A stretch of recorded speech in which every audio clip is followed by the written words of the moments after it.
everybody. Welcome to the latest Carson's Take 5. Ryan and Sonu here live on location in Chicago. Now, you might not realize this. Sonu and I are like, I'm touching him. I'm touching him right now. We're touching each other. He's right next to me. We had to do two cameras to do this. Where are we, Sonu? What are we doing? We're at the Publican in downtown Chicago. Well, technically the West Loop for those of you familiar with Chicago. Yeah, so that's where we are. Have Ryan visiting our nice city here, and it's a perfect day as well. Yeah, we love this place. There might be food showing up literally while we're recording this, which I'll have to eat a French fry because I love the French fries at the Publican. But let's just dive right in, Sonu. The trade war is back. That's what we're titling this week. It's in the news. U.S. and China, things calmed down. How serious is it, Sonu? Are we really back at it? It's serious in the sense that the actions that the Trump administration has proposed, 100% tariffs on top of everything they already have on Chinese goods. So that's a big deal. Those are embargo level tariffs, right? Which means we will stop importing goods because it's just too expensive. Now, the Trump administration say they escalated because China escalated. China said, you know what? Long story short, they said, you can't have our rare earth metals anymore.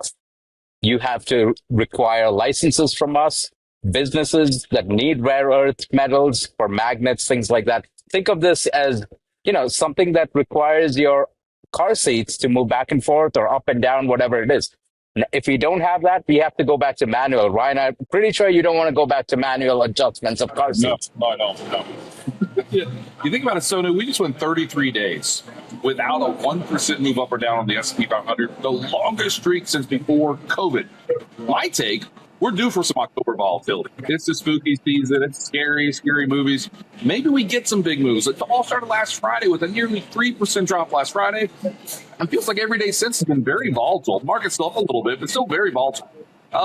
Could it spiral, though, like in April, Sonu, like a 10% drop in 2 days? Do you see something like that happening? What was the phrase? I'm going to try not to mangle this one. Fool me once, shame on you. Fool me twice, shame on me. So I think everyone did I get that right? I think so. Yeah.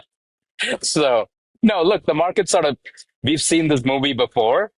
And yes, both the China and the Chinese officials and the US government is sort of escalating, but we think they're escalating to de-escalate.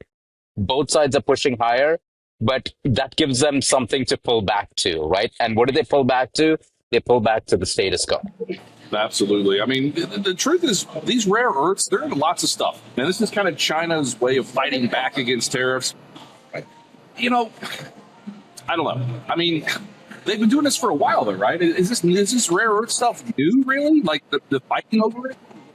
No. Look, they actually, back into, I think it was 2010 and 2011, they've cornered the market on rare earth for various reasons, right? Because mining and producing it is pretty dirty, so the rest of the world doesn't want to do it. China doesn't have a problem doing it, but they've also cornered processing and refining it, right? So it's not just about pulling it out of the ground. It's about, okay, how do you process and refine and get it into things like semiconductor chips, etc., right? NVIDIA, for example, not a recommendation, but NVIDIA uses a particular type of rare earth to cool down its chips as well.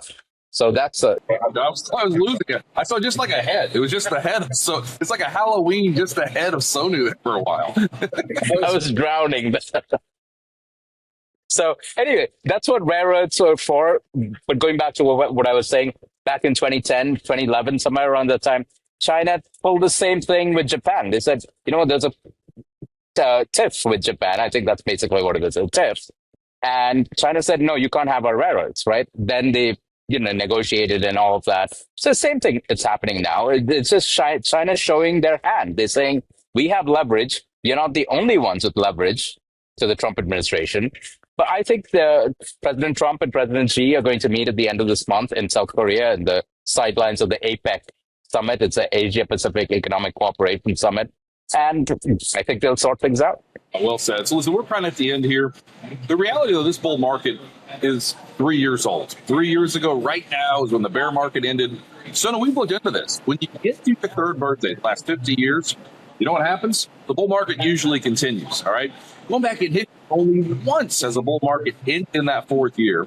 And the last 5 times the bull market got this far, The shortest was 5 years. The longest was 14. We're not calling it that, but the average was 8 years. Long-winded way of saying bull markets can last a lot longer than you think. Yes, the worries over trade, worries over the Fed, worries over geopolitical stuff. There's always worries. We're in the middle of start of earnings season. It's been really strong so far from those financials. We're going to keep following that. The reality of earnings are still strong. Profit margins are strong. It's still a bull market. In a year, we're in Chicago again, eating some more good food at the Publican, and this bull market's probably still going. But the reality, the trade war is back. We're going to keep watching it. See you by next week on the latest Carson's Take 5. Thank you.